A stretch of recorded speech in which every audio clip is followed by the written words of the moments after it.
Good morning. It's Monday. Yes, it's Monday. Mondays suck. There's no question about that.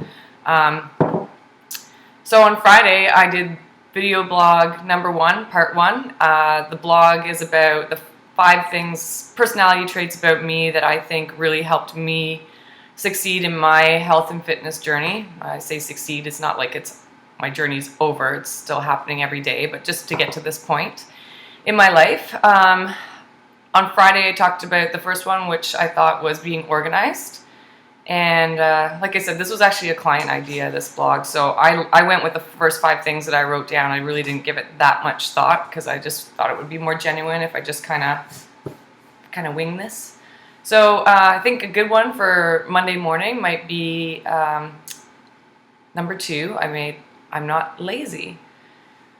So yes, I'm talking about I'm not lazy where I don't like sitting on the sofa all weekend and doing nothing. I like getting up and working outside, or I actually hate yard work, but just doing something outside or going to the gym or whatever you want to, that stuff I think goes without saying. But what I really want to talk about, what I think is important about not being lazy, is the smaller things, because I think when you learn to tackle a lot of those small things during your day or your week, that's what creates the habit that makes the bigger things easier to accomplish, like going to the gym or I don't know, just, so I have a clipboard, okay? Every single morning I wake up and there's a bunch of scrap paper on there, and every day I just write down the things that I need to do.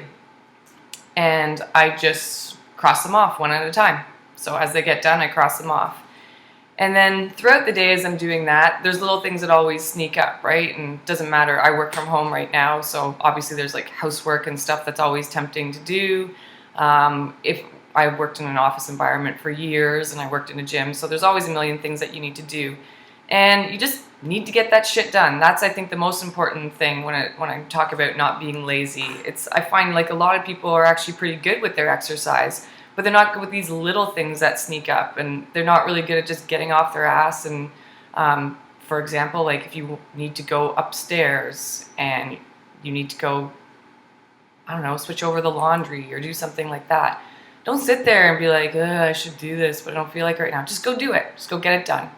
And that goes for every little thing that comes up in the day. Obviously, you don't want to distract yourself and take yourself away from a more important task.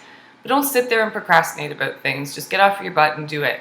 And maybe it's something that has nothing to do with actually physically getting off your butt and doing something. Maybe it's just sending an email. Like some people will say, "Oh, you're so lucky. How did that happen? How did that situation work out so well for you?" Kind of seems like an opportunity just landed in your lap. It's like, no, I wasn't lazy. I followed up with that person and I sent an email, and then I put a note in my calendar to follow up 1 week later. I was proactive and I wasn't lazy about that situation, and it landed me a new client or whatever, job opportunity. So just being lazy on all sorts of different levels. And I think when you get really good at tackling those little things day to day, the bigger stuff like going to the gym or getting out to be physically active with the family on the weekend, that stuff, it just comes naturally because you're just used to doing shit, getting it done. So go get some shit done. It's Monday. I don't know. This is over now.